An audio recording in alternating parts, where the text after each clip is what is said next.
ciao, bonjour. Alors aujourd'hui, on va être pompeux, on va faire un peu sophistiqué. Car oui, messieurs, dames, on va parler art. J'entends par là qu'on va parler des mouvements artistiques de l'Antiquité jusqu'à la fin de la Renaissance, en termes de peinture, d'architecture, de religion, de mode, de la part d'un mec qui pense que les t-shirts Iron Maiden sont toujours à la mode, et de bien d'autres domaines.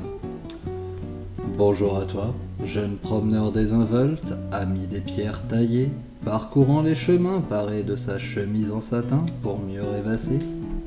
Je suis Sully, et aujourd'hui nous allons parler du pont artistique entre la France et l'Italie. Alors on va être classe pour celle-là. Non, plus classe. Non, plus classe. Ouais, parfait.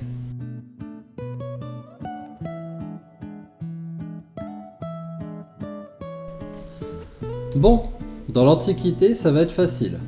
Les Gaulois n'ont pas laissé beaucoup de traces visibles, puisqu'il nous reste seulement quelques ornements comme des bijoux, des pièces de monnaie, mais pas grand-chose.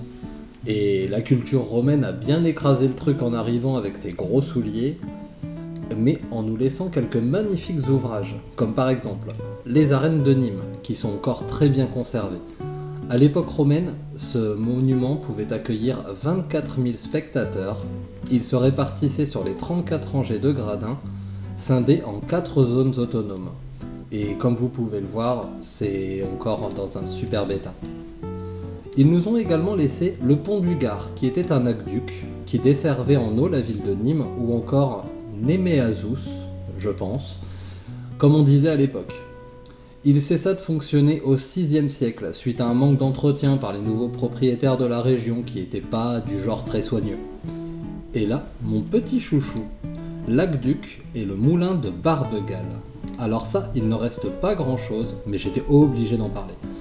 Imaginez un complexe industriel construit par les Romains dans les premiers siècles de notre ère qui peut produire 4,5 tonnes de farine par jour, soit de quoi nourrir les 12 500 habitants de la ville d'Arles à l'époque, et ça de manière mécanique, en utilisant des moulins à eau placés en série et la gravité. On mettra quelque chose comme plus de 1000 ans à parvenir à égaler ce type d'ouvrage. Rome a aussi doté la France d'un véritable réseau routier fonctionnel, avec une grande logique. Ici, le tracé des routes romaines entre Lutèce et Burdigala, soit Paris et Bordeaux maintenant, à peu de choses près a été retracé et emprunté par l'autoroute A10 qui dessert ces deux villes. On peut également voir la logique de logistique de l'époque, où la capitale de la Gaule était Lyon, ou encore Lugdunum, et qui était une véritable plateforme logistique pour se rendre partout en Gaule et en Germanie. Bon, sauf en Bretagne. Peut-être que les Romains ne raffolaient pas du beurre à l'époque. On peut également remarquer que l'architecture gréco-romaine, comme ici le Panthéon à Rome, ouais ok, la photo elle est pas dingue, mais c'est moi qui l'ai prise, alors bon, ok. Et bah ce type d'architecture a été utilisé à de nombreuses reprises en France. À Rome et dans tout l'Empire, on importait beaucoup d'artisanat métallurgique gaulois, bijoux, ornements richement décorés, étaient très en vue et à la mode, et échangés comme des articles de luxe.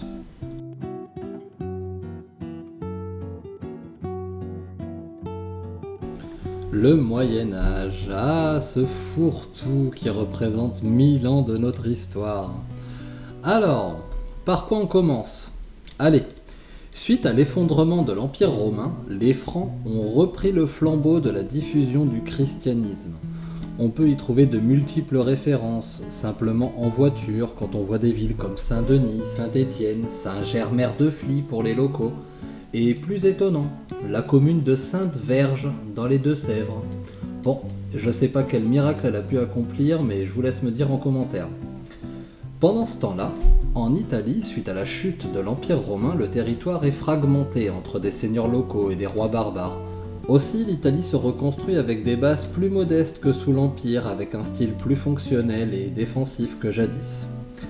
Comme ici, on peut le voir avec l'église de Sainte-Agnès hors les murs à Rome, fondée au 7e siècle, ou encore l'église de Santa Balbina al Aventino, fondée en 595.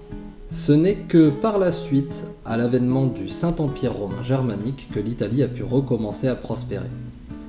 L'Italie s'est ensuite beaucoup inspirée de la France en termes de fortifications et d'ouvrages défensifs, comme ici les restes des fortifications de Florence ou le Castel del Monte dans les Pouilles, ou bien sur le Castel San Angelo à Rome, vu ici depuis le pont des 12 apôtres, qui est orné de statues représentant les 12 apôtres en fait.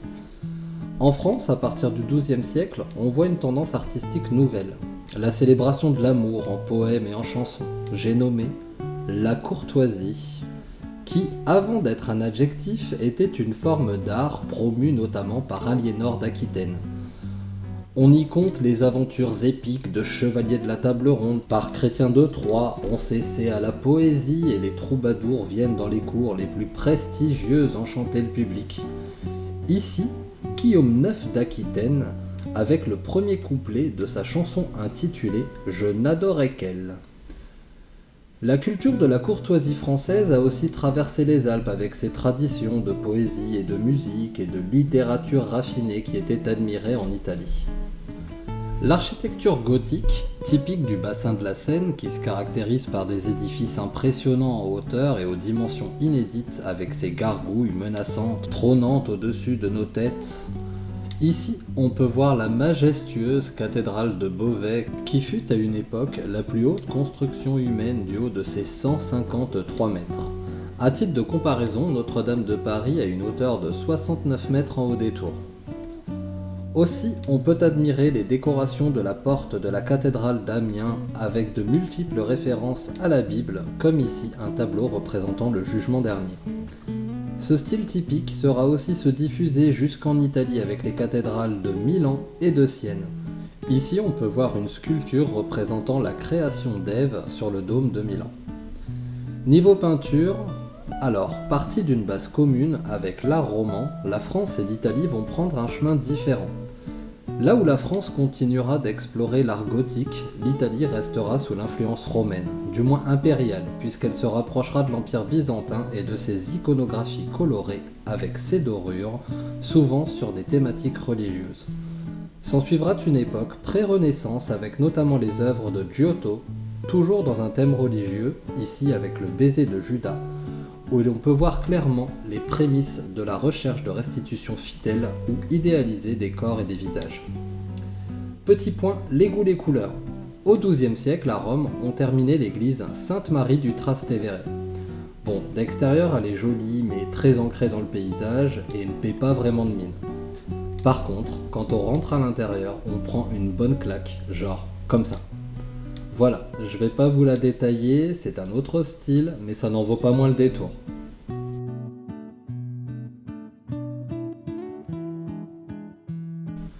La Renaissance a été une période de redécouverte culturelle et artistique en Europe, marquée par un intérêt renouvelé pour les idées de l'humanisme, à savoir s'inspirer de l'Antiquité classique et une célébration de la beauté humaine avec un nouvel intérêt pour l'art. En Italie, des artistes tels que Leonardo de Vinci, Michel-Ange et Raphaël ont révolutionné les arts visuels et leurs œuvres emblématiques. Commençons par les sculptures. Ici, le David de Michel-Ange, où on voit clairement qu'on est dans la sublimation de l'humain, la représentation parfaite. Et des avancées quant au réalisme et le mouvement naturel et fluide des vêtements, comme ici avec Jérémie, une œuvre de Donatello. Je me permets une petite sortie de route pour vous montrer ma sculpture préférée, la Vierge voilée de Strazza.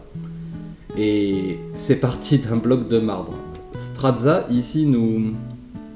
Non mais en fait, comment il fait pour que le voile soit si bien fait ?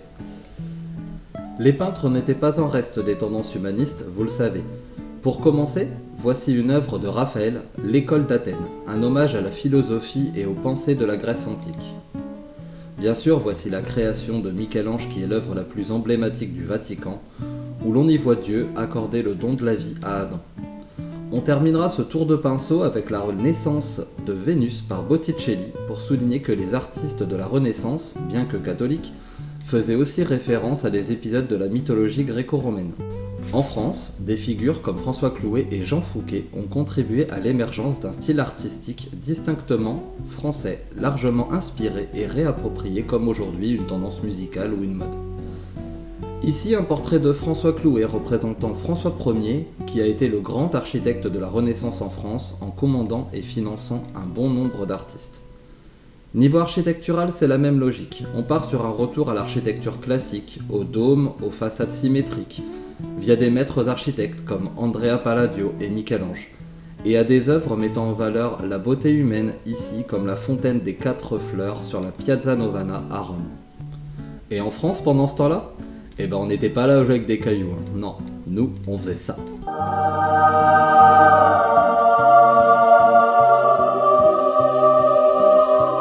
Pas mal, non? C'est français.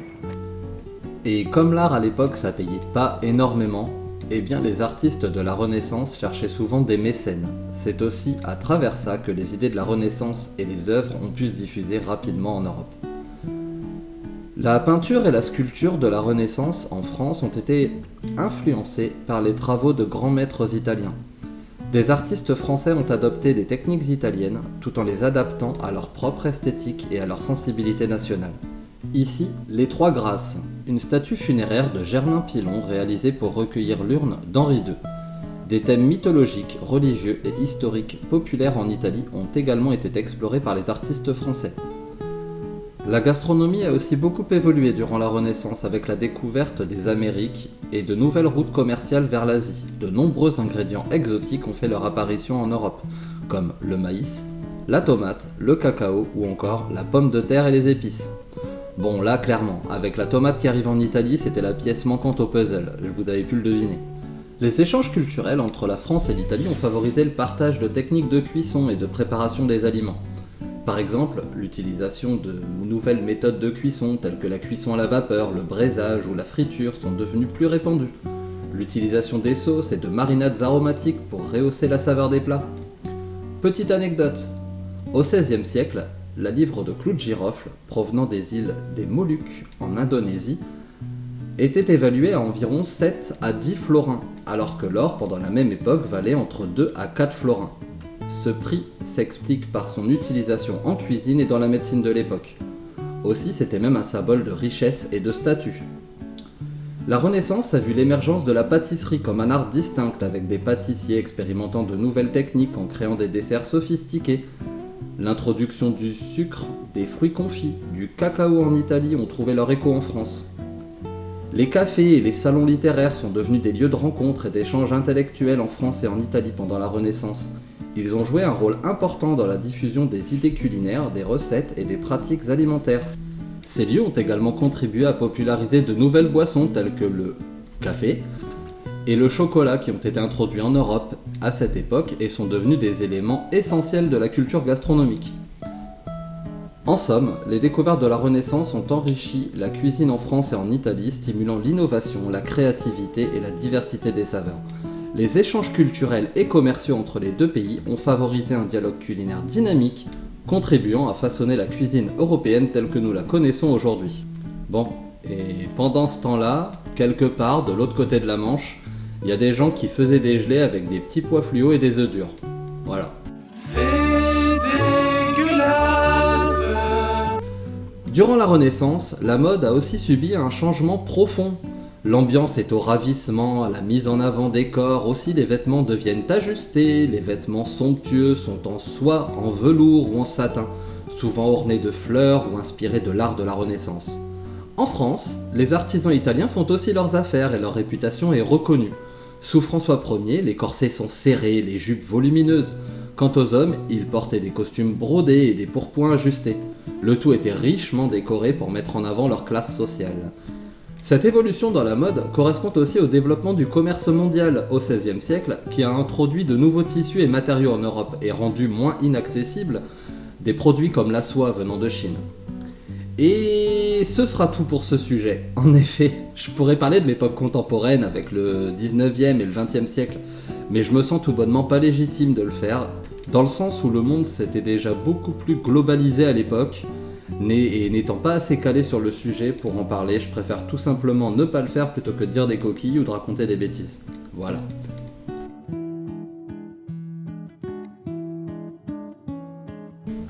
Donc, pour conclure cette vidéo, je vous dirais que la France sont deux pays aux ressources culturelles formidables, ayant conjointement été des phares culturels et artistiques en Europe, et ce pont culturel entre les deux pays est pour moi une vraie chance, rendue possible par la richesse des terres et du commerce par ces deux civilisations à travers l'histoire.